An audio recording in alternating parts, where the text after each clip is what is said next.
Good morning বন্ধুরা। আসন্ন RRB, NTPC এবং গ্রুপ ডি পরীক্ষায় অঙ্কের যে ধরনের প্রশ্ন আসার কথা সেরকম 15টি অঙ্কের একটা সেট করাবো। তো চলো শুরু করি। প্রথম অঙ্ক, 1600 মিটার দৈর্ঘ্যের একটি বৃত্তাকার দৌড়ে ভাস্কর এবং বিনয় একই বিন্দু থেকে একই সময়ে যথাক্রমে 27 কিলোমিটার প্রতি ঘন্টা এবং 45 কিলোমিটার প্রতি ঘন্টা বেগে দৌড় শুরু করে। বিপরীত দিকে এবং একই দিকে দৌড়ানোর সময় তাদের কখন প্রথমবারের জন্য দেখা হবে। তার মানে কি, একটা বৃত্তাকার পথ যেটার দৈর্ঘ্য হচ্ছে 1600 মিটার, ঠিক আছে। এবার একই জায়গা থেকে শুরু করেছে, দুজনের গতিবেগ বলে দিয়েছে, একজনের গতিবেগ বলে দিয়েছে 27 কিমি প্রতি ঘন্টা। তাহলে 27 কিমি প্রতি ঘন্টাকে আমি মিটার প্রতি সেকেন্ডে নেব। কী করে নেব না, 27 ইন্টু 5/18, 18 দিয়ে গুণ করলে 9 দুগুণে 18, 3 নং 27, তাহলে 3 5 15/2 মানে 7.5 মিটার প্রতি সেকেন্ড। আর বিনয়ের গতিবেগ বলেছে 45 কিমি প্রতি ঘন্টা। 45 কিমি প্রতি ঘন্টা মানে হচ্ছে 45 ইন্টু 5/18, তার মানে 9 দুগুণে 18, 5 নং 45, 5 5 25/2 মানে 12.5 মিটার প্রতি সেকেন্ড, ঠিক আছে। এইবার বলেছে যদি তারা বিপরীত দিকে যায় মানে এদিকে যাবে ও দিকে যাবে, তাহলে তাদের আপেক্ষিক গতিবেগ কত হবে? আপেক্ষিক গতিবেগ হবে হচ্ছে দুজনের গতিবেগের যোগফল। তাহলে এখানে আপেক্ষিক গতিবেগ যদি বিপরীত দিকে যায় তাহলে হবে 7.5 প্লাস 12.5 মানে 20 মিটার প্রতি সেকেন্ড। তাহলে দেখো 1600 মিটার যেতে তাদের কত সময় লাগবে? 1600 মিটার যেতে সময় লাগবে 1600/20 মানে 0 0 কেটে গেল, 8 দুগুণে 16, 80 সেকেন্ড। 80 সেকেন্ড মানে কত? 80 সেকেন্ড মানে 1 মিনিট 20 সেকেন্ড। তাহলে এখানে দেখো উত্তরে একটাই 1 মিনিট 20 সেকেন্ড আছে। আমার তাহলে একই দিকে গেলে কত সময় লাগবে সেটা বার করা ছাড়াই আমি বলে দিতে পারি উত্তর 1। এইবার যদি ধরো পরীক্ষায় খালি একটাই দেয় যে একই দিকে গেলে কত সময় লাগবে, তাহলে কি করে বার করবে না, ধরো একই দিকে যাচ্ছে, ধরো এখান থেকে শুরু করছে, এও এদিকে যাচ্ছে এও এদিকে যাচ্ছে, তাহলে তাদের আপেক্ষিক গতিবেগ কত হবে না, সেক্ষেত্রে তাদের আপেক্ষিক গতিবেগ হবে তাদের গতিবেগের বিয়োগফল। তার মানে 12.5 মাইনাস 7.5 মানে 5 মিটার প্রতি সেকেন্ড। তাহলে এবার 5 মিটার প্রতি সেকেন্ডে 1600 মিটার যেতে কত সময় লাগবে না, 1600/5, 5 দিয়ে কাটলে 3 5 15, 5 দুগুণে 10, 320 সেকেন্ড। 320 সেকেন্ড মানে 60 দিয়ে ভাগ করলে 5 6 30, 5 মিনিট 20 সেকেন্ড। দেখো উত্তর 5 মিনিট 20 সেকেন্ড আছে, ঠিক আছে। আচ্ছা, পরের অঙ্ক বলেছে একজন অসাধু ব্যবসায়ী তার পণ্যের 50% বৃদ্ধি করে দাম লিখে রাখে এবং তারপর চিহ্নিত মূল্যের ওপর 20% ছাড় দেয়। এছাড়াও সে একটি ত্রুটিপূর্ণ ব্যালেন্স ব্যবহার করে যা 900 গ্রামকে 1 কেজি দেখায়। তার নিট লাভের শতাংশ কত? নিকটতম পূর্ণ সংখ্যার মান, ঠিক আছে। তাহলে কি করছে না, একটা ধরো আমি মনে করি যে 100 গ্রাম বা 1 কেজি ক্রয় মূল্য মানে সিপি 100 টাকা, ঠিক আছে। তাহলে 100 গ্রামের যদি ক্রয় মূল্য 100 টাকা হয়, 50% দাম বাড়িয়ে রেখেছে, তাহলে বিক্রয় মূল্য মার্কড প্রাইস মানে মুদ্রিত মূল্য কত হবে না, 1000 গ্রামের মার্কড প্রাইস হবে হচ্ছে 1000 গ্রামের মুদ্রিত মূল্য হবে হচ্ছে, তাহলে 100 টাকার 50% বাড়িয়ে লিখবে, 100 টাকার 50% বাড়িয়ে লিখলে হবে 150 টাকা। তাহলে এটা হচ্ছে 1000 গ্রামের মুদ্রিত মূল্য। এইবার কি করছে না, বিক্রি করার সময় সে 20% ছাড় দিচ্ছে। তাহলে 1000 গ্রামের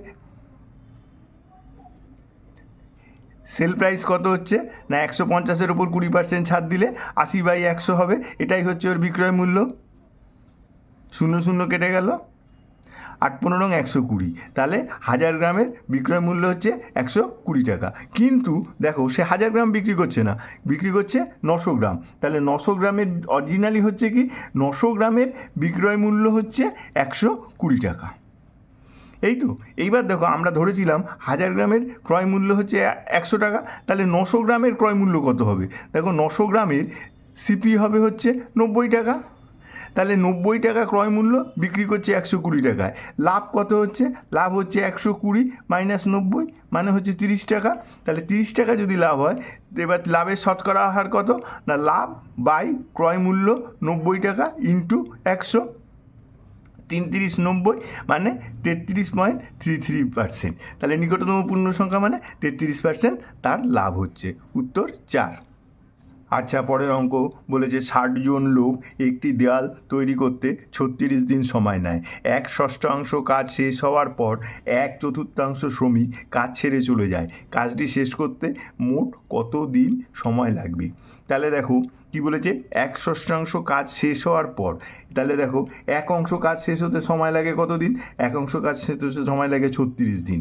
তাহলে 1/6 মানে 1/6 কাজ হতে কত দিন সময় লাগবে? মানে 36 ইন্টু 1/6 মানে 6 দিন, 6 দিন সময় লাগবে। তাহলে 6 দিন কাজ হয়ে গেছে। এবার 6 দিন কাজ হওয়ার পর কী হয়েছে না, 1/4 শ্রমিক চলে গেছে। 1/4 শ্রমিক চলে গেছে মানে প্রথমে 60 জন শ্রমিক ছিল, এবার 1/4 মানে 1/4 মানে 4 15 60 মানে 15 জন শ্রমিক চলে গেছে। তাহলে রয়েছে কজন? রয়েছে হচ্ছে 60 - 15 = 45 জন শ্রমিক। বাকি কাজটা কি? বাকি কাজ কী হয়েছে না, 1/6 কাজ হয়েছে মানে 1/6 কাজ হয়েছে। তাহলে 1 থেকে 1/6 বাদ দিলে সেটাই হচ্ছে বাকি কাজ, = 5/6 কাজ বাকি আছে। তাহলে এবার আমরা কি লিখব না, এই আমরা জানি M1 D1 W2 = M2 D2 W1। ঠিক আছে, M1 মানে প্রথমে কতজন লোক ছিল? 60 জন লোক ছিল, যেটা 36 দিনে কাজটা করবে বলছিল। W2 এর পরিমাণ হচ্ছে 5/6 কাজ বাকি আছে। M2 এখন কাজের লোক আছে 45 জন। D2 কত দিন লাগবে সেটা আমাকে বার করতে হবে। আর W1 মানে 1। ঠিক আছে, এখান থেকে D2 = বেরোবে হচ্ছে 60 × 36 × 5, নিচে হচ্ছে 6 × 45, 6 × 6 = 36, 5 × 9 = 45, 3 × 3 = 9, 3 × 2 = 6, 3 × 60 মানে 40 দিনে। দেখো বাকি কাজ 40 দিনে শেষ হবে। তাহলে মোট কাজ শেষ হবে 40, আর আগে এই যে 6 দিন কাজ হয়েছিল 46 দিনে। উত্তর 1। আচ্ছা, পরের অঙ্ক বলেছে ABC একটি ত্রিভুজ। ত্রিভুজটির অন্তর্বৃত্তের ব্যাসার্ধ এবং বহির্বৃত্তের ব্যাসার্ধের দৈর্ঘ্য যথাক্রমে 2 একক এবং 6 একক। অন্তর্কেন্দ্র এবং বহির্কেন্দ্রের মধ্যে দূরত্ব নির্ণয় করো। ঠিক আছে, এবার দেখো একটা ছবি আঁকি। ABC আগে একটা ত্রিভুজ আঁকলাম। এবার বলেছে অন্তর্বৃত্ত, এখানে আগে একটা অন্তর্বৃত্ত করতে হবে। এই হচ্ছে অন্তর্বৃত্ত, এর কেন্দ্র ধরো এখানে। এবার হচ্ছে যার ব্যাসার্ধ বলে দিয়েছে 2 একক। ঠিক আছে, এবার একটা পরিবৃত্ত আঁকি। ধরো এর কেন্দ্রটা এখানে। এবার তাহলে এইটা ধরো এরকম, এইটা বলে দিয়েছে 6 একক। ঠিক আছে, এইবার বলেছে এই দুটো কেন্দ্রের মধ্যে দূরত্ব কত। দেখো এই অঙ্কটা করতে গেলে তোমাকে একটা ফর্মুলা জানতে হবে। ফর্মুলাটা কি না, দুটো কেন্দ্রের মধ্যে দূরত্ব ফর্মুলা হচ্ছে √r² - 2 R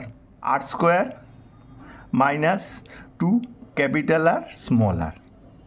ঠিক আছে, r² মানে হচ্ছে এই rটা হচ্ছে পরিবৃত্তের ব্যাসার্ধ, আর ছোট আরটা হচ্ছে অন্তর্বৃত্তের ব্যাসার্ধ। তাহলে দেখো পরিবৃত্তের ব্যাসার্ধ কত? 6, 6² মানে 36, 2 × 6 × 2। ঠিক আছে, তাহলে √36 - 6 × 12, 12 × 24, তার মানে √12 মানে 4 × 3 মানে 2√3। উত্তর 2। আচ্ছা, পরের অঙ্ক বলেছে sin4θ + cos4θ সর্বোচ্চ মান হলো। তাহলে sin4θ + cos4θ এর সর্বোচ্চ মান বার করতে বলেছে। তাহলে sin4θ + cos4θ এর সর্বোচ্চ মান। তাহলে দেখো এটাকে আমরা লিখতেই পারি sin² θ তার হোল স্কোয়ার প্লাস cos² θ তার হোল স্কোয়ার। ঠিক আছে, তাহলে A² + B² এর ফর্মুলা কি? এর ফর্মুলা হচ্ছে A + B² - 2AB। তাহলে A মানে sin² θ প্লাস B মানে cos² θ তার whole square - 2AB, 2 sin² θ cos² θ। তাহলে দেখো sin² θ + cos² θ এর মান আমরা জানি 1, তাহলে 1² 1 - 2 sin² θ cos² θ। এইবার দেখো এই রাশিটার মান বৃহত্তম হবে যখন এই রাশিটার মান 0 হবে। তাহলে এই রাশিটার মান 0 যদি হয় তাহলে এর বৃহত্তম মান কত? 1। তাহলে এই রাশিটার বৃহত্তম মান হবে 1। উত্তর 2। আচ্ছা, পরের অঙ্ক বলেছে যদি x by x square minus 2x plus 1 সমান সমান 1/3 হয়, তাহলে x cube plus 1 by x কিউবের মান হলো। তাহলে কার দিয়ে মান দিয়ে দিয়েছে না, দিয়ে দিয়েছে x by x square minus 2x plus 1 সমান সমান 1/3। এবার বজ্রগুণন করে দিই। বজ্রগুণন করলে কী হবে, x square minus 2x plus 1 সমান সমান 3x। এইবার এক্স স্কোয়ার প্লাস 1 সমান সমান 3x প্লাস 2x সমান সমান 5x। এইবার উভয় দিকে এক্স দিয়ে ভাগ করে দেবো। এই যে উভয় দিকে এক্স দিয়ে ভাগ করে দিলাম। তাহলে দেখো এক্স স্কোয়ার বাই এক্স যদি হয় তাহলে হবে এক্স প্লাস 1 বাই এক্স সমান সমান 5x বাই এক্স হলে হবে হচ্ছে 5। এবার উভয় দিকে ঘন করে দেবো। ঘন করে দিলাম। তাহলে এ প্লাস বি হোল কিউবের ফর্মুলা কি না, A cube plus B cube plus 3ab into A plus B সমান সমান 5 5 25, 5 25 125। ঠিক আছে, এক্স এক্স কেটে গেল। তাহলে x square x cube plus 1 by x cube সমান সমান 125। এটাই পাশে চলে গেল মাইনাস 3 ইন্টু দেখো এর মান হচ্ছে 5, তাহলে ইন্টু 5 সমান সমান 125 মাইনাস 15 মানে 110। উত্তর 1। আচ্ছা, পরের অঙ্ক বলেছে এ এবং বি দুটি পাইপ দিয়ে একটি ট্যাঙ্ক 45 মিনিটে পূর্ণ হয়। পাইপ বি এর তুলনায় দ্বিগুণ দ্রুত ট্যাঙ্কটি পূর্ণ করে। এ পাইপটি ট্যাঙ্কটি পূর্ণ করতে কত সময় নেবে? ঠিক আছে, কি বলেছে না, পাইপ বি এর তুলনায় দ্বিগুণ দ্রুত ট্যাঙ্কটি পূর্ণ করে। তাহলে ধরি এ পাইপটি 1 মিনিটে পূর্ণ করে এক্স ইউনিট, তাহলে বি পাইপটি 1 মিনিটে পূর্ণ করবে দ্বিগুণ মানে 2x ইউনিট। ঠিক আছে, তাহলে এ বি একত্রে 1 মিনিটে পূর্ণ করবে, এ প্লাস বি একত্রে 1 মিনিটে পূর্ণ করবে হচ্ছে এক্স প্লাস 2x সমান সমান 3x ইউনিট জল। ঠিক আছে, এইবার দেখো এ বি একত্রে 45 মিনিটে কতটা জল পূর্ণ করবে না, এ প্লাস বি 45 মিনিটে পূর্ণ করবে 45 ইন্টু 3x মানে 3 5 15, 3 4 12 1 13 এত এক্স ইউনিট। এইবার দেখো 45 মিনিটে এ বি ট্যাঙ্কটা পূর্ণ করে দেয়, তার মানে ট্যাঙ্কটির জল ধারণ ক্ষমতা 135x ইউনিট। এইবার কি বলেছে না, এ পাইপটি ট্যাঙ্কটা পূর্ণ করতে কত সময় নেবে? তাহলে এর পাইপটি কত 1 মিনিটে পূর্ণ করে x ইউনিট, তাহলে 135x ইউনিট পূর্ণ করতে এ পাইপটি কত সময় লাগবে না 135x by x, x x কেটে গেলে 135 মিনিট। ঠিক আছে, উত্তর 1। আচ্ছা, পরের অঙ্ক বলেছে একটি ট্র্যাপিজিয়ামে দুটি সমান্তরাল বাহুর দৈর্ঘ্যের পার্থক্য 12 সেন্টিমিটার। এই দুটি সমান্তরাল বাহুর মধ্যে লম্ব দূরত্ব 60 সেন্টিমিটার। যদি ট্র্যাপিজিয়ামের ক্ষেত্রফল 1380 সেন্টিমিটার স্কোয়ার হয়, তাহলে প্রতিটি সমান্তরাল বাহুর দৈর্ঘ্য নির্ণয় করো। সেন্টিমিটারে। ঠিক আছে, তাহলে কি বলেছে, একটি ট্র্যাপিজিয়ামের দুটি সমান্তরাল বাহুর দৈর্ঘ্যের পার্থক্য 12 সেন্টিমিটার। তাহলে ফার্স্টে আমি ট্র্যাপিজিয়ামটাকে এঁকে নিই। তাহলে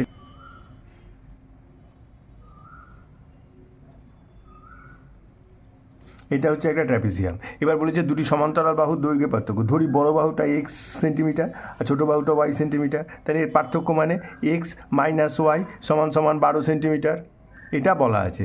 এবার দুটি সমান্তরাল বাহুর মধ্যে লম্ব দূরত্ব, তার মানে এই যে লম্ব দূরত্ব এটা হচ্ছে 60 সেন্টিমিটার। এবার বলেছে ট্র্যাপিজিয়ামের ক্ষেত্রফল। তাহলে আমরা জানি ট্র্যাপিজিয়ামের ক্ষেত্রফল সমান সমান হাফ ইন্টু সমান্তরাল বাহুদ্বয়ের যোগফল মানে এক্স প্লাস ওয়াই ইন্টু ওদের মধ্যে লম্ব দূরত্ব মানে 60। এটাই হচ্ছে ট্র্যাপিজিয়ামের ক্ষেত্রফল। এটাই সমান সমান বলে দিয়েছে 1380। তাহলে এটা 7 দিয়ে কাটলে 0 0 6 দুগুণে 12, 3 6 18, 23 হলো। তাহলে এক্স প্লাস ওয়াই সমান সমান 23 দুগুণে 46। ঠিক আছে, তাহলে আবার আমরা জানি এক্স মাইনাস ওয়াই 12, তাহলে এক্স মাইনাস ওয়াই সমান সমান 12। তাহলে এই দুটো যদি যোগ করে দিই 2y কেটে যাচ্ছে, তাহলে 2x সমান সমান এটা হচ্ছে 58। তাহলে এক্স সমান সমান হবে 58/2 মানে হচ্ছে 29। তাহলে এক্স যদি 29 হয় ওয়াই কত, তাহলে এই এক্সের মান এখানে বসিয়ে দিলে ওয়াই সমান সমান 29 মাইনাস 12 সমান সমান 17। তাহলে 29 আর 17 দুটো বাহুর দৈর্ঘ্য। উত্তর 3। আচ্ছা, পরের অঙ্ক বলেছে বার্ষিক 4% সরল সুদে 5,000 টাকা কত বছরে 8% সরল সুদে 2.5 বছরের 8,000 টাকার সমান সুদ হবে। তাহলে দেখো, সুদের ফর্মুলা আমরা কি সরল সুদে I=P/T/R/100, এটাই হচ্ছে সরল সুদের ফর্মুলা। তাহলে এখানে 8% হারে 2.5 বছরে 8,000 টাকার সুদ কত? এখানে দেখো আসল হচ্ছে 8,000 টাকা, সুদের হার 8%, সময় 2.5 বছর, মানে 2 দুগুণে 4 আর 1 5-এর 2 বছর, তার মানে 5-এর 2 × 100। তাহলে এই হচ্ছে 8,000 টাকার 2.5 বছরে 8% হারে সুদ। এইবার কি বলেছে না, এটা কত বছরে হবে হচ্ছে 5,000 টাকা 4% হারে এই সুদের সমান হবে। না ধরি x বছরে, তাহলে 5,000 টাকার 4% হারে x বছরের সুদ হচ্ছে এটা। তাহলে এই দুটো সুদের পরিমাণ সমান হবে, সেটা সমান করে দিলাম। এবার এখান থেকে এক্সের মান বার করতে হবে। তাহলে 0 0 কেটে দিলাম, দেখো 4 দুগুণে 8, 2 2 কেটে দিলাম, এই 0 কেটে দিলাম, 5 5 কেটে গেল। তাহলে x = 8 বছরে, উত্তর 1। আচ্ছা, পরের অঙ্ক বলেছে বার্ষিক 4% সরল সুদে 5,000 টাকা কত বছরে 8% সরল সুদে 2.5 বছরের 8,000 টাকার সমান সুদ হবে। তাহলে দেখো, সুদের ফর্মুলা আমরা কি সরল সুদে I=P/T/R/100, এটাই হচ্ছে সরল সুদের ফর্মুলা। তাহলে এখানে 8% হারে 2.5 বছরে 8,000 টাকার সুদ কত? এখানে দেখো আসল হচ্ছে 8,000 টাকা, সুদের হার 8%, সময় 2.5 বছর, মানে 2 দুগুণে 4 আর 1 5-এর 2 বছর, তার মানে 5-এর 2 × 100। তাহলে এই হচ্ছে 8,000 টাকার 2.5 বছরে 8% হারে সুদ। এইবার কি বলেছে না, এটা কত বছরে হবে হচ্ছে 5,000 টাকা 4% হারে এই সুদের সমান হবে। না ধরি x বছরে, তাহলে 5,000 টাকার 4% হারে x বছরের সুদ হচ্ছে এটা। তাহলে এই দুটো সুদের পরিমাণ সমান হবে, সেটা সমান করে দিলাম। এবার এখান থেকে এক্সের মান বার করতে হবে। তাহলে 0 0 কেটে দিলাম, দেখো 4 দুগুণে 8, 2 2 কেটে দিলাম, এই 0 কেটে দিলাম, 5 5 কেটে গেল। তাহলে x = 8 বছরে, উত্তর 1।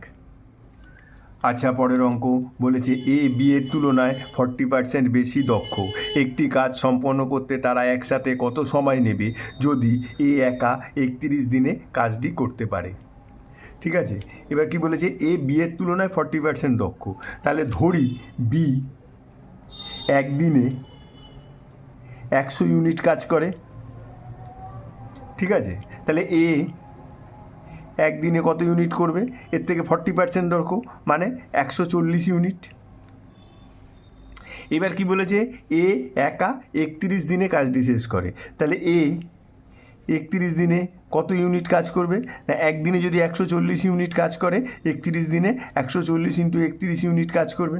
তাহলে A 31 দিনে কাজটি শেষ করে, তাহলে মোট কাজের পরিমাণই এটা 140 × 31 ইউনিট। এইবার কি বলেছে A B একসাথে কাজ করলে কতদিন সময় নেবে? দেখো A + B একদিনে কত ইউনিট করবে? 100 + 140 = 240 ইউনিট। তাহলে মোট কাজ 140 + 31 ইউনিট। আর A B একত্রে করে 240 ইউনিট একদিনে। তাহলে A B কাজটি সম্পন্ন করতে সময় নেবে 140 × 31/240, এত দিন, তাই তো? তাহলে এটা যদি কাটাকাটি করি, 0 0 কেটে গেল, 7 দুগুণে 14, 12 দুগুণে 24, 7 1 7, 3 7 21, তাহলে 217/12 দিন, উত্তর 1। আচ্ছা, পরের অঙ্ক বলেছে 10 টাকা কেজি দরে 15 কেজি চালের সাথে 4 টাকা কেজি দরে কত চাল মেশালে মিশ্রণটির প্রতি কেজির মূল্য 6.50 টাকা হবে? ঠিক আছে, তাহলে দু ধরনের চাল মিশিয়েছি, একটা 10 টাকা কেজি দরে, একটা 4 টাকা কেজি দরে। তাহলে কি হয়েছে, একটা 10 টাকা কেজি দরে, আরেকটা হচ্ছে 4 টাকা কেজি দরে। এবার মিশ্রণটি কত টাকা ধরে, মিশ্রণের দাম কত হয়েছে? 6 টাকা 50। তাহলে এটাকে যদি অ্যালিগেশান করি, তাহলে 6 টাকা 50 - 4 এদিকে হবে, আর এটা হবে 10 - 6 টাকা 50। তাহলে 6 টাকা 50 থেকে 4 বাদ দিলে 2.5, আর এটা হবে 3.5। তাহলে এটার 5:7। 10 টাকা কেজি দরে চাল আর 4 টাকা কেজি দরে চালের অনুপাত হচ্ছে 5:7। এবার দেখো 10 টাকা কেজি দরে চাল আমি 15 কেজি মিশিয়েছি, তাহলে 5 = 15 কেজি। তাহলে 1 ইকুইভ্যালেন্ট কত হচ্ছে 3 কেজি। তাহলে আমি 4 টাকা কেজি ধরে চাল, তাহলে 7 মেশাবো, তাহলে 7 ইকুইভ্যালেন্ট টু 3 × 7 মানে 21 কেজি। তাহলে 21 কেজি চাল মেশাতে হবে, উত্তর 2।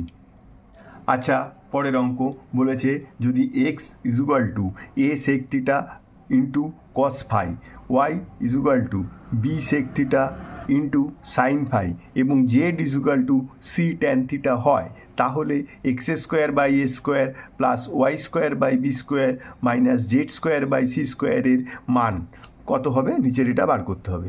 তাহলে আমরা যেটা মান বার করতে বলেছে তার মধ্যে এই মানগুলো বসিয়ে দেবো। তাহলে কি বলেছে x² / a², x² মানে a² sec² θ into cos² φ by a², তাহলে x² / a² প্লাস y² মানে b² sec² θ into sin² φ by b² minus z² মানে c² tan² θ বাই c²।